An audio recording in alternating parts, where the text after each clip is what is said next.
Hey folks, how's it going? It's Avis here. I'm just getting ready to live stream with another great author today. So if you're just signing up, let us know where you're coming in from. We're going to be interviewing Kelly Hart, who is a specialist in earth bag construction. And so we'll be getting started with that right away. So if you haven't signed up to one of these videos in the past, basically we call it Ideas on the Verge. And essentially, I get the best job in the world. I get to interview the smartest people in permaculture, natural building, alternative economics, pretty much any subject that my mind is interested in knowing more about within the New Society Publishers bookshelf. And I have to say that my prefrontal cortex is growing by leaps and bounds with all these incredible people. And today is no exception. So if you're just signing in, let us know where you're calling in from. Tell us your name, why you're interested in earth bag construction, and if you've seen Kelly Hart before. So about a year ago, 2 years ago, Michelle and I started writing a book for New Society, and we decided that we liked them so much that we wanted to collaborate with them. And so we approached them about interviewing some of their authors and learning more about some of the expertise and intelligence that their authors have collected over the years, and helping to disseminate and share that information with our networks, who is interested in a lot of the same stuff that we are. And so we came up with this idea on Ideas on the Verge, and essentially it's a bi-monthly interview of a really smart person who's done some incredible things in the world, and we're just trying to help spread that information to folks that may be able to put this information to productive use. So Sarah, why don't you tell us a little bit about New Society Publishers, and then we'll bring Kelly on. Awesome. Thanks so much, Rob. And hi, Kelly. Lovely to get to meet you finally. I'm excited to be here again. And for those of you who don't know, New Society is an activist solutions-oriented publisher. We pride ourselves on walking our talk and having the highest environmental and social standards of any publisher in North America. This includes printing on 100% recycled, post-consumer recycled paper. We print in North America only, never overseas. We've been a carbon neutral company since 2006. Our employees are shareholders in the company, and we're also a certified B Corporation. So we like to say our books are so green you could eat them. If you want to find out more, you can check out our website or any of our other social media sites. And we're thrilled to be able to collaborate with Verge Permaculture on this project. I think that the sharing of ideas and information on as many platforms as possible is key to creating community and real change in the world. And I really want to give a shout out to all our authors for their willingness to share their often hard-won knowledge and expertise with our readers. It really can be comforting when we're embarking on a new project or contemplating new ideas, to know that someone else has been through it before you and can walk you through it and helping you to miss those many potholes that might reveal themselves along the way. So thanks so much, and we're really excited to be a part of this. Thanks, Sarah. So today I've got Kelly Hart with me, and is another kind of guest that I have to pinch myself when I think about the fact that I'm actually having this conversation with Kelly. You know, over a decade ago, I took a course at the University of Calgary as part of a continuing education thing called environmental design. And as part of that course, they actually played one of the documentaries that Kelly and I think his wife produced, where they traveled around the US looking at different alternative building systems and kind of talking about the merits and you know, exploding my mind into all the opportunities that were out there that I had never even contemplated. And today we're going to be talking about one of those possibilities that I never would have considered as a real option. And I've actually got colleagues that are building at least part of their buildings with earth bags. And so if you've never heard of this idea of building with earth bags, we're going to kind of explore that idea a little bit today. And I'd encourage you guys to think about questions that you have of Kelly, and specifically of this building technique. So Kelly recently wrote Earth Bag Construction as part of the Essential Sustainable Building series. And it's a step-by-step guide on how to do this yourself if it's an appropriate building system for your particular bioregion. So Kelly, if you want to hop on, I'd love to introduce you to everyone. And if you can just unclick your mute button there, and I think I'm live on the audio. Okay, great. So Kelly, tell me what got you into natural building. Why did you want to pursue this alternative approach to alternative building? Well, I've been a builder pretty much all my life. I've worked with my hands, I've worked with wood. My father was a carpenter, and I've had an interest in that. So I have a long history of doing construction.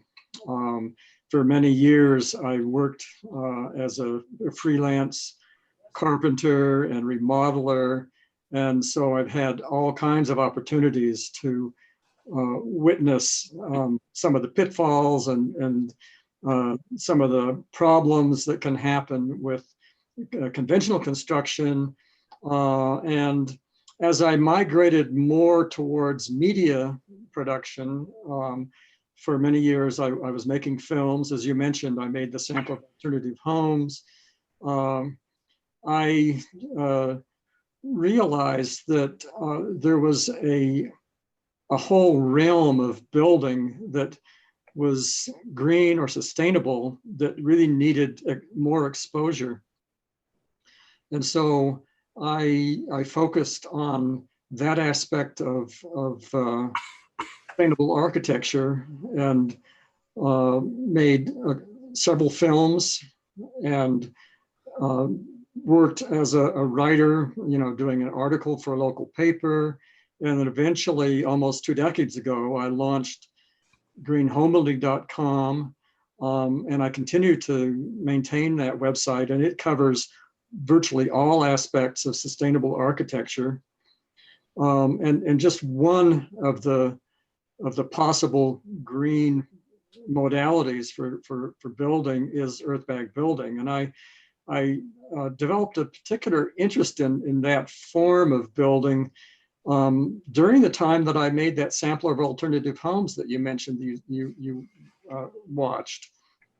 I interviewed Nader Khalili, the fellow who started Cal Earth Institute that's been promoting earth bag building for a long time. And I interviewed various other people who had some earth bag building and realized that it had a lot of merit. And so at a certain point, when I was traveling around and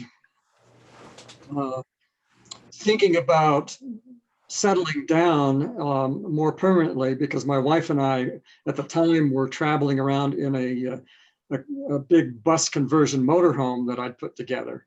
And we had decided to buy some property in Colorado, and we're looking at how we were going to build something there.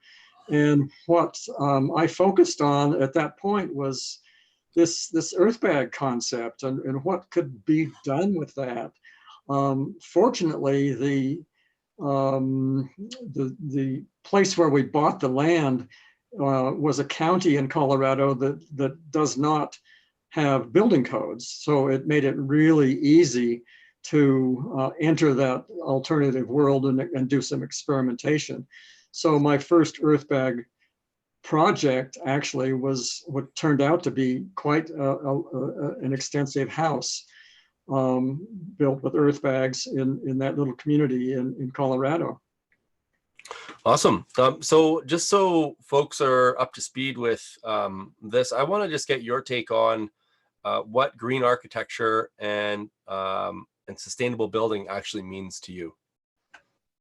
Well, it means limiting the footprint, the ecological footprint that we as humans occupy on Earth. And whatever does that in terms of habitat is, I would consider, sustainable architecture. And that really includes the concept of remodeling or recycling. The greenest thing you can do in many instances is not build a brand new building, but to find an existing building that needs to be taken care of so that you don't just throw stuff away. It's part of the ecological mindset. So it's a whole complex of attitudes and modalities that will help reduce our footprint and not use so much fossil fuel and emit carbon dioxide and other pollutants. So natural building is a subset of sustainable architecture as far as I'm concerned. Cool. So I'm sure folks are wondering what the heck earth bag building is. So I'm going to actually share an image with folks, and you'll be able to see this on your screen, and it'll show up on YouTube as well. If you're just signing in, guys, on YouTube, make sure you introduce yourself, give us a thumbs up, and get ready to ask some questions towards the end of the show. We're still early in the show at this point, but I'm sure there's going to be lots of questions that you want to ask. And so, Kelly, tell us a little bit about what we're looking at in this picture here. That is a good photograph to start with, actually, because it shows the foundation being placed for an earth bag building. In this case, it was a small dome project that I led down in Mexico for many years. My wife and I lived down near Guadalajara in Mexico, and we at the compound of a local school, we arranged to build a dome as a demonstration to allow students to help. So you can see in the background various students from that school who were learning how to build an earth bag house, or a small dome in this case. And you can see that there's a trench that was dug first. And in the bottom of that trench were cobble stones and some gravel. And then the bags that are being placed in first are also being filled with gravel. And you can see in the background, a bag is being filled from a pile of gravel. And this is an excellent method of creating a foundation for a whole wide range of sustainable building methods. You can build an earth bag foundation that can be used with straw bales or cob or cordwood or various other building methods. So earth bag building is unique in that you can actually use the same method of building walls that you use for creating the foundation for the house. I don't know if, there are very few building methods where this is actually true. Yeah, so it's interesting. Chris Magwood, who wrote Essential Sustainable Home Design, uses earth bag foundations quite often on his homes. He's found a civil engineer up here in Calgary that will actually stamp them, Canada, not Calgary. He's from Ontario. That will actually stamp these foundations. But let's dig into the picture just a little bit more before I take it off. And so we've got a rubble trench that you talked about. That's where the bags are being placed. The bags themselves, I think in your book, you say they're indigenous to the planet or something along those lines. They're pretty much everywhere. So can you tell me a little bit about what these bags are made out of and why they're so readily available around the world and why that makes them an appropriate technology? Yeah, the most common bags used or material used for earth bag building these days is polypropylene. And the reason they're so ubiquitous around the world is that the same bags are found in feed stores or flour sacks. They're just used for so many different commodities.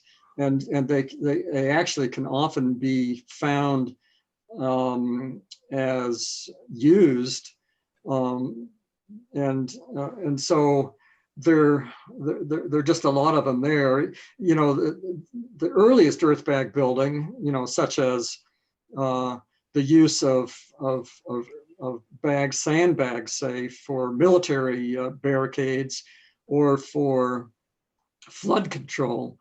Those bags were usually burlap or other materials, and you can still use those materials, but they don't they're not as strong, and they're more likely to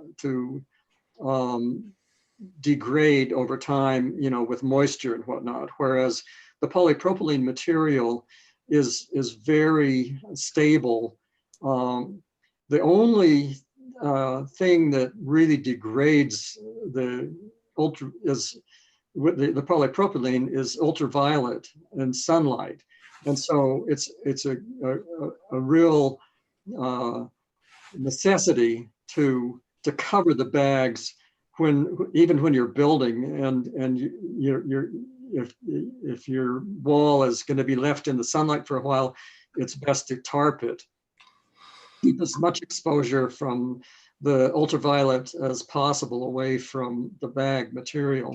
And ultimately, the earth bag walls all have to receive a very durable plaster on both the inside and the outside to protect. With these foundations, I might add that I usually advise people to use two bags by placing one inside the other, so that there's a double protection and double strength and a little bit of extra redundancy in the foundation itself, because it really has to remain intact, especially when they're filled with gravel, which is usually advised. And the gravel is used to keep moisture from wicking back up into the rest of the wall. So it serves a very important function that way. Right, yeah, interesting. Chris Magwood, who also uses this for his foundations, has actually figured out a system to actually put these bags on, because they can come in rolls, right? And you have this in your book as well, one of the photos. And he's actually figured out how to fill it and then kind of almost extrude it out onto his site, which is super interesting. I'll have to try and find some photos of that, because it's a really neat way of using these bags. So we've got the rubble trench, and then you're filling the bags up. And if you look closely in that photo out there, there's actually a 5-gallon bucket, which I suspect has an empty bottom.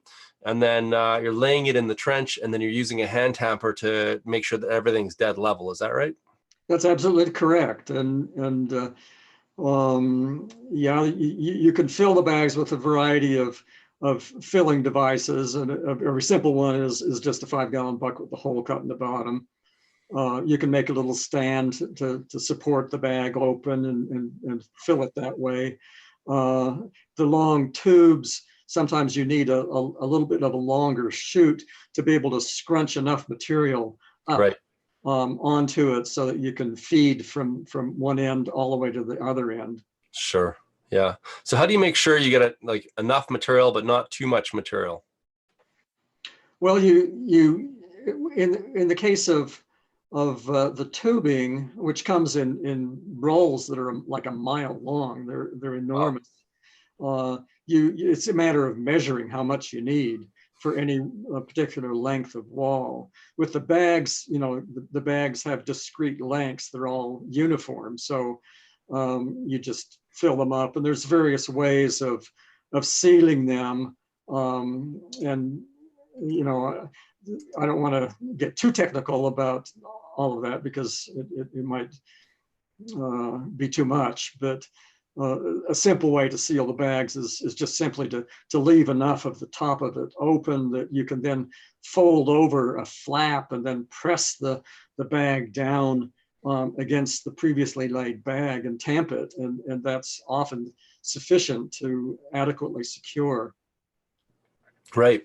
And so then once you've got these bags built, we're looking at another image right now where we're looking at multiple courses of a potential structure here that you've built. Why don't you tell me a little bit about how you connect the various layers? And it looks like you're actually changing material halfway through here as well. This is an interesting photograph, because it demonstrates a variety of aspects of earthbag building. It's actually Scott Howard, a project that he was doing in Colorado. It wasn't my own project, but there's an example you can see on the wall on several places. There's long sections of tubing, right? So that's an example of the long tubes being filled with material and tamped into place. The reason that there's two different colors and different bagging material there is that the bottom is the foundation portion, and those are standard polypropylene bags that were filled with gravel. So that's just the kind of foundation that I was describing earlier. With the wall itself, it has changed into a kind of mesh material, which is used in a whole different approach to building with earth bags that's called hyper adobe. With Nader Khalili, he called his technique of building super adobe, and that's usually using the long tubes of polypropylene and filling them with a damp adobe material and then tamped into place. And between those courses, in his method, you virtually always put rows of barbed wire between them, and that helps lock it all together. With hyper adobe, it's an open mesh material that will weep. So when it's damp and you're tamping one course onto the other with a damp adobe-like fill material, that's an example of the mesh material. You can see how open the mesh is, and you can see how readily, if you tamp a damp soil in a material like that, some of it will squeeze through the bag. And so what happens is that you actually weld one course along on top of another. Right. And structure has the opportunity to be much more monolithic. And an advantage of that is that in some instances, it may not be necessary to not only put the strands of barbed wire between the courses, but also it may not be necessary to even put a mesh material all over the bags before you plaster it, because the mesh is already there. So there's some significant advantages to hyper adobe in that approach. And it was a particular technique that was invented by an engineer in South America that has been utilized around the world in the last few years. Cool. So, I mean, there's a question coming up, which was one of the questions that I was going to ask you as well, specifically around cold climate. And there's actually a couple up here in Alberta that I've been trying to get a hold of for a couple of years. They're called the Real Canadian Dirtbags, and it's kind of a funny name, but they built a whole bunch of earth bag homes, and I've been wanting to get in touch with them because I want to see how their home is performing. And so in your book, you provide a bunch of different materials that you can use with associated R values. One of them is pumice. How do you adapt this to a climate like we've just come out of a minus 30 Celsius, which is pretty close to minus 40, which is where Fahrenheit and Celsius cross over, period of time. And I think if you don't get the insulation plane right, you could end up living in a really cold castle. So can you speak to the cold climate considerations? And then we'll get to another question that I've got here about frost protection. Yeah, that's absolutely true. That like with any building, you really have to pay attention to the thermal qualities of the building itself, the envelope of the building, and as it pertains to the climate. And so the often standard concept of filling bags with dirt and other solid earthen materials of that sort would yield a wall with a lot of thermal mass and very little insulation. So if you're going to fill the bags with earthen materials like that, then you would, and in a cold climate, then you would really have to come up with a separate additional method of insulating that thermal mass from the outside before it gets plastered. And this can be done with other insulation materials. It can even be done with a double wall of two bags side by side, or in some instances, people have sewn bags and then filled one side with one material and the other side with another material. Or you can fill the bags entirely with insulating material, like you mentioned, with pumice or with perlite or rice hulls, or what I used in Colorado, which has a similar climate to what you were just indicating. It gets cold up there. And I filled my bags in that first experimental house with scoria, which is a very lightweight volcanic stone. And you can buy it in crushed form and fill the bags with it. And it's easy to work with because the bags are quite light. They only weigh about 35 pounds a piece. Right, absolutely. They provide insulation value that's comparable to straw bales. And so how did your house perform in Colorado? Exceptionally well. It was a passive solar design, and the walls not only in that instance had the bags filled with scoria, but I also plastered an initial plaster with papercrete, which is also insulating, and then that's how I know that it is possible to use earth bags in a climate like that, and quite successfully. Yeah, I remember in your video you did a huge thing on papercrete. Are you still working with that a little bit? And maybe just because people probably don't know what it is, it's not a super well-known product. Can you tell us a little bit about papercrete first, and then you can answer the second question there? Papercrete is a mix of repulped paper fiber, usually recycled from old newspapers or other paper, that's put in a slurry with a little bit of Portland cement added to it.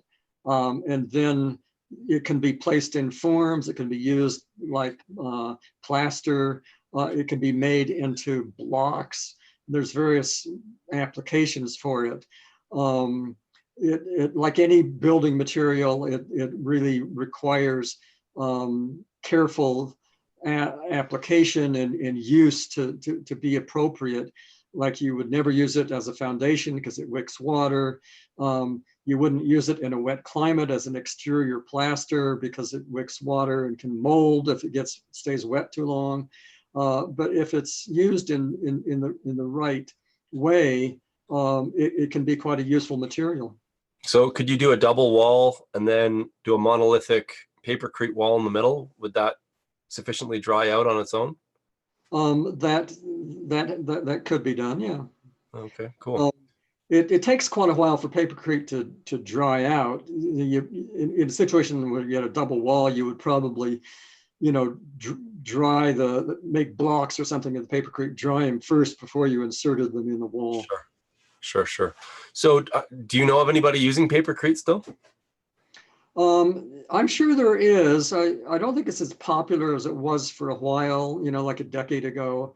But I haven't really kept pace of the papercrete world. Right. Cool. So there was a question on the chat there about kind of insulated foundations and things like that. And so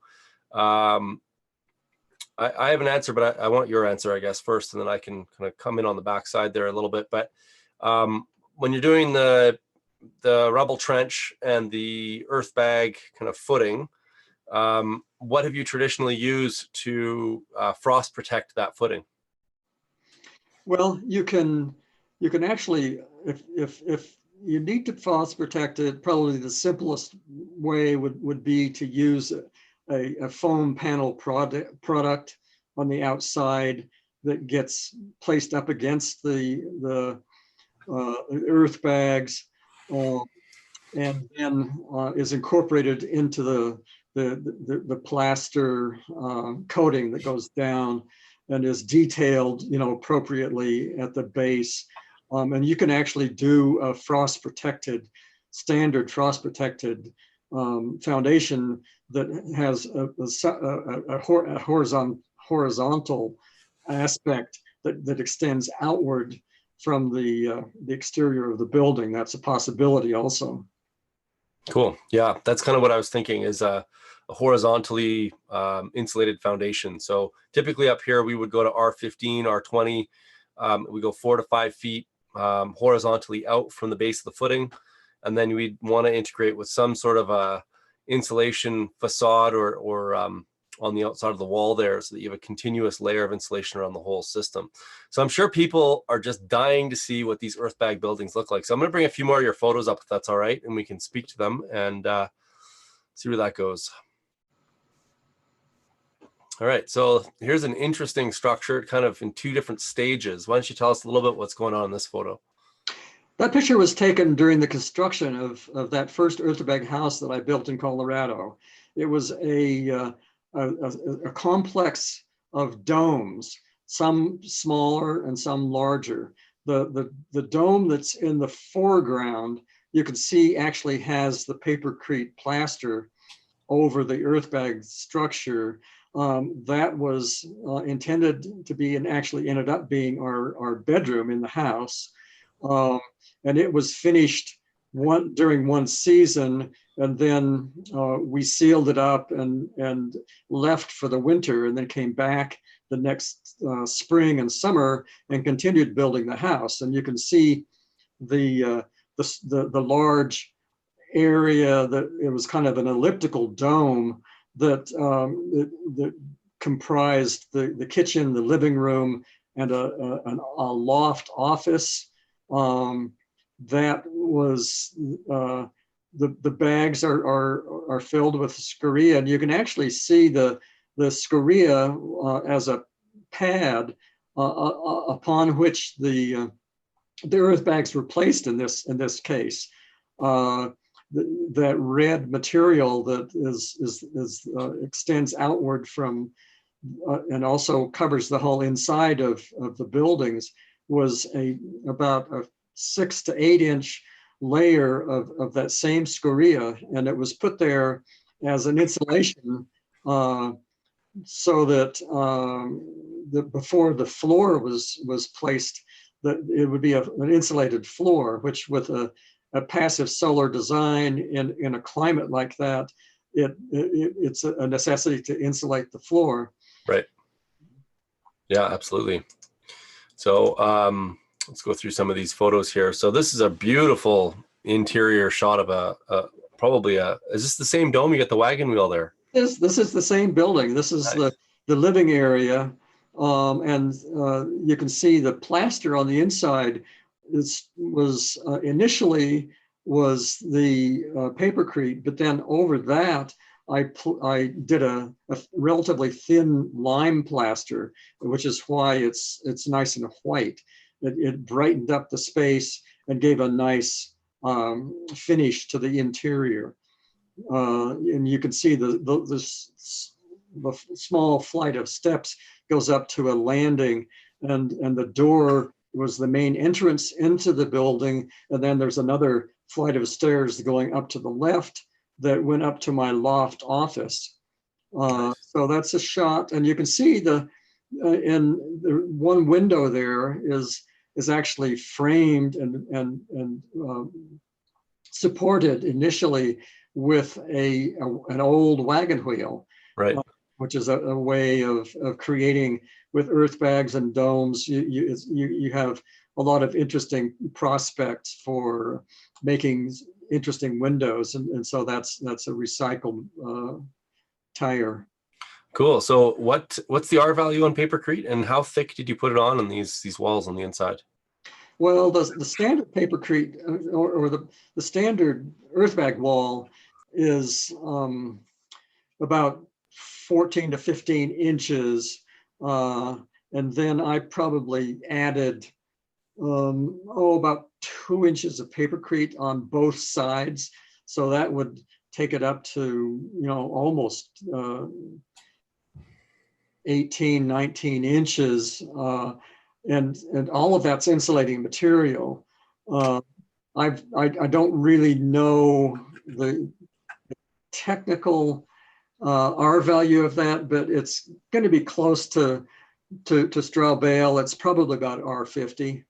Right. Interesting. Cool. And plus you get all the thermal mass benefits as well. And what was it like to live in that space? Oh, it was charming. It was a wonderful space to be in. It was extremely comfortable. We often, even in cold weather, didn't need to build a fire because the passive solar worked so well. Right. People loved it when they'd come in.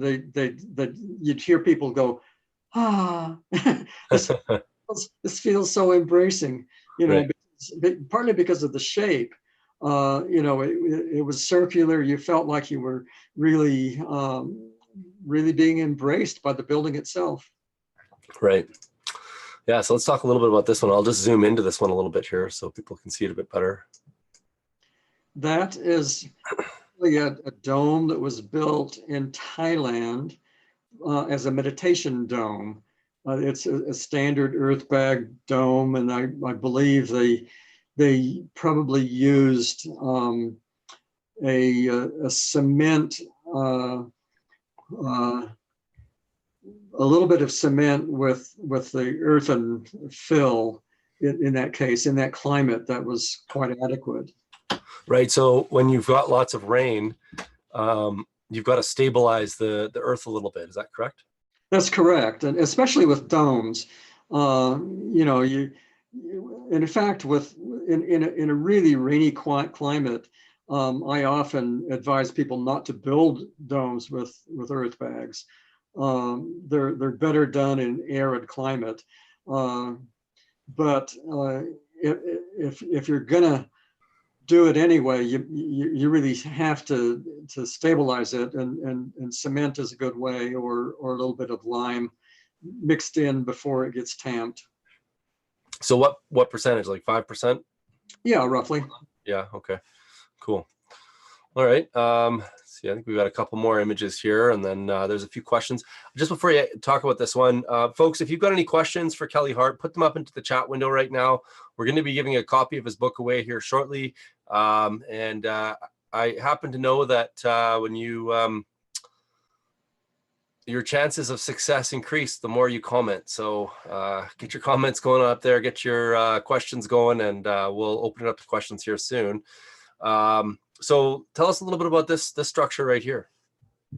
That's called the Glorietta, and that was built as a demonstration with in a conference up in Colorado, in that same area where I lived. Here you can see the structure was designed as kind of a shade structure. The poles were there, and the shading material wasn't applied yet on this, but the earth bag building itself was all done in the course of about 3 or 4 days with a bunch of volunteers who were at this conference, and we got all of the material to build this from the site itself. It happens that the soil there is just sand, and so we created an amphitheater by digging out terraces and using the sand that we dug from the amphitheater to fill the bags and create this little theatrical space. And so that's what you're looking at. Fantastic. Cool. And sorry, did you say that was in Colorado as well? Yes. Yeah, cool. Wow, gorgeous vista in the back there. It looks very much like Alberta. Uh-huh. Yeah, absolutely. Have you been up to Alberta? I have been to Canada once or twice in my life, and I don't think I was in Alberta. Okay. All right. Well, I'll have to get you up here sometime. Here's an interesting one. Yeah, that was designed by a Japanese architect, built in Africa. I think it was in Ghana, with a bunch of volunteers. And I believe it was designed as a kind of eco-village. And it's built with earth bags.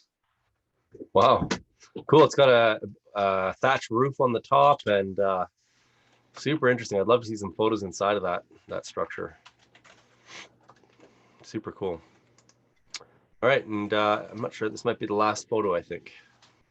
That's a photo that I took in Mexico of an earth bag building that was built following the more typical architecture that you might find in Mexico.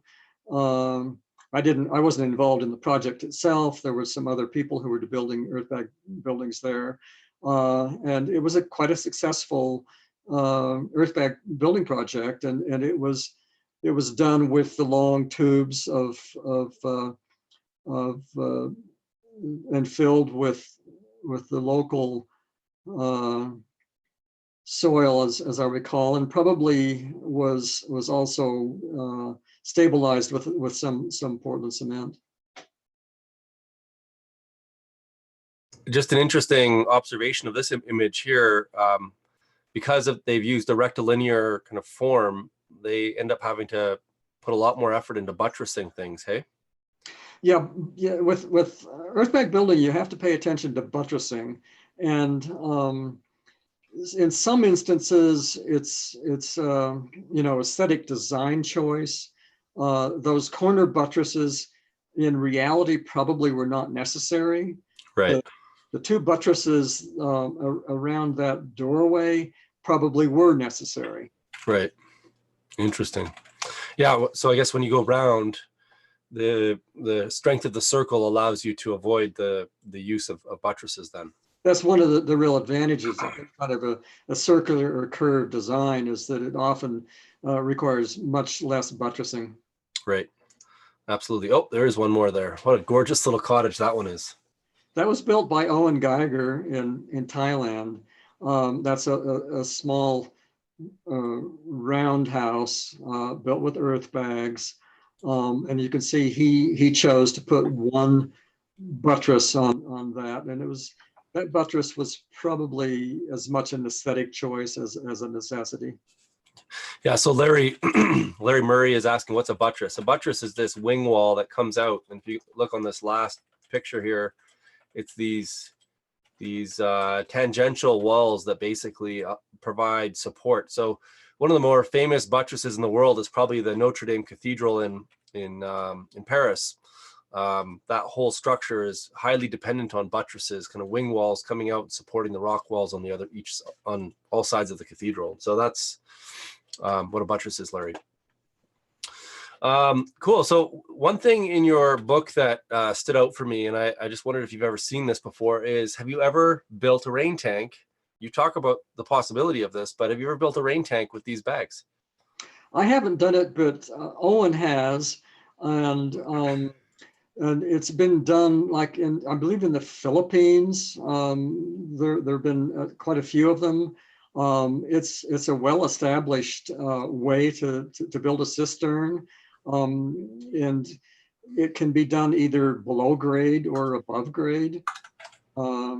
Yeah, so if it was done below grade, I guess the ring stress or hoop stress would be supported by the earth. Above grade, you'd have to put some sort of a system around it to provide hoop stress, hey? Yeah, and that's where the barbed wire between the courses serves as tensile strength. Right. In a circular thing, if it's well designed and executed, that should be adequate to support and also any plaster mesh that you put on there, and the plaster itself can help serve to provide tensile strength in that fashion. So it's a different variation then of ferrocement, I guess. Uh-huh. And so the barbed wire would have to be physically connected then to get the hoops. Is that correct? Yeah, in that case, you probably would physically connect those before you put the next course over it. Right. Cool. Awesome. Well, we got lots of comments coming in, so let's move over to questions. But before we do, Sarah, have you chosen our lucky winner for today? I did. Our lucky winner today is Maybe just turn your volume up just a little bit there. Oh, I think I tried to fix it from your note and over-fixed it. Okay, no worries. All good. Jeffrey Willems. Okay, perfect. So Jeffrey Willems, if you want to, I'll put my email address here in the comment section in 2 seconds. And you can get in touch with us and we will send you off a physical copy if you're in North America and a digital copy if you're elsewhere. So that's great. So let's go back into some Q&A here. Let's just find a good question. So Angie Schmidt asks, is wind a concern with this type of construction? Well, wind is concerned with any kind of construction, but I'd have to say that earthbag building has the potential to withstand the sheer forces of wind better than many other building forms.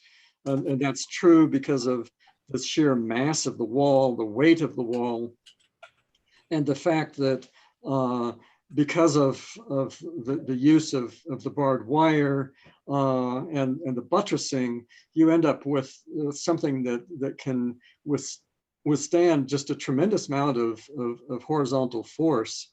And in addition to the wall itself, typically there will be a bond beam at the top of the wall that connects the bag wall to the roof. And that bond beam also serves to rigidify the structure, and it's integrated with the wall with pins going all the way down.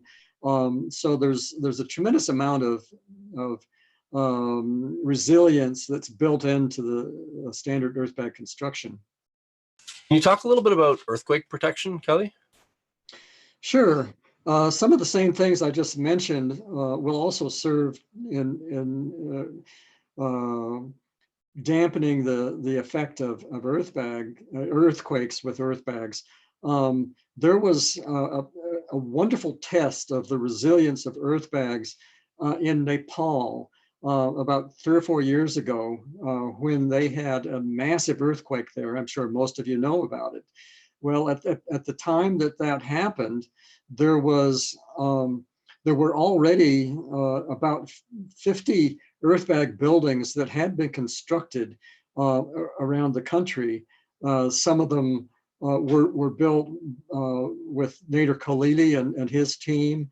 Some of them were built by various NGOs who were trying to help people in Nepal, and quite a few of them were schools.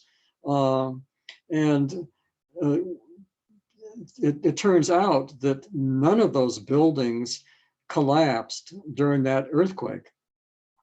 And this was true even in villages where virtually all of the standard buildings had collapsed. The earthbag building was still standing, which obviously became quite apparent to the people in the village and to the authorities that earthbag building had a lot going for it. And in fact, Nepal is one of the first places in the world to codify earthbag building as a verified and appropriate method of building in areas of high seismic activity. And without trees. Yeah. Yeah. So I have a question here. Would hempcrete for an external plaster be useful? And I think there's probably some confusion with regards to hempcrete and plaster, but I'll let you speak to that. I could conceive that hempcrete might well work as a plaster in a similar way to what I had used the papercrete for. Hempcrete, as far as I've never used it myself, but I have read about it, and from what I can tell, it's a very good insulator. It's also a very stable material and can actually be used as a foundation. So moisture is not going to affect it same way it would papercrete. I would probably choose hempcrete over papercrete as a plaster. Super interesting. So how would you bond it to the bags then? Just with chicken wire, or? Well, with some kind of a mesh. Chicken wire is one thing. I've actually been leaning and using synthetic mesh material more lately, because I think it's more stable over time. If it's kept out of the sunlight, if it's embedded in a plaster, it's just as strong as chicken wire, and it will not rust. You know, I've recently I had to fix some traditional stucco that had been on a wall for probably about 50 years. And the chicken wire that had been used as a mesh in that stucco was completely eroded away and was not serving to hold the stucco anymore. And I bet you that the synthetic polypropylene or other synthetic mesh probably would still be intact. Yeah, and there probably wouldn't be the same condensation issues as well. Exactly. Yeah, cool. All right, well, we're at the end of the questions there. Did you have any closing thoughts that you wanted to leave the audience with? Well, I encourage people to explore the possibilities of earth bag building. And you can do it through my website, earthbagbuilding.com. You can do it with our book that was published by New Society, the Essential Earth Bag Construction. It has all of the basics that you need to know.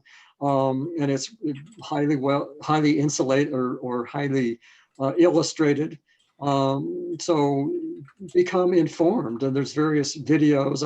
For instance, I made a video program about the building of that house in Colorado that shows, you know, all the ins and outs of that particular project. So there's a lot of information that can be found both free and for you know, a modest amount of money. Yeah, so I absolutely recommend this book. If you're looking to build in cold climates and you're not interested in earth bags as a total building system, the book itself is really great for creating foundations.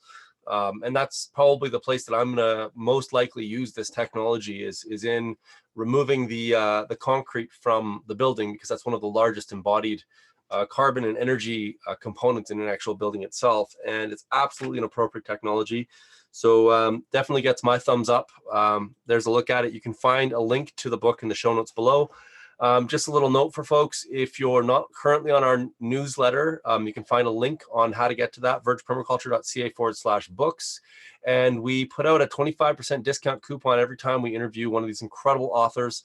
And so if you're interested in getting these books, you'll want to be on our list so that you get access to that coupon. The coupon is only available for 48 hours. And we've got a whole slew of people coming up here. So we've got Hempcrete construction. We've got building science. We've got rammed earth construction, light clay straw, if that wasn't enough. We just did composting toilets, cordwood building, natural plasters. So you can see my head is just exploding with incredible ideas from all these amazing people around the world that are changing the world one building at a time. And so stay tuned to the Verge ideas video channel. And again, it's bi-weekly, and I look forward to having you guys spread the word to all your friends. We'd love to build a real community around sustainability here. We're trying to host long form conversations and get information out there so that people can start changing the world one garden, building, economy at a time. So Sarah, did you have any closing thoughts before we sign off today? No, just had a really great time, and I think by the end of this series I might build something. And really enjoy chatting with everybody, and it's really great to see everyone again. Awesome. All right, folks. Well, this is Rob Avis signing off. Kelly, well, if you want to say bye to folks, then we'll see you guys in the next video. Okay, thanks for tuning in. I've enjoyed it. All right.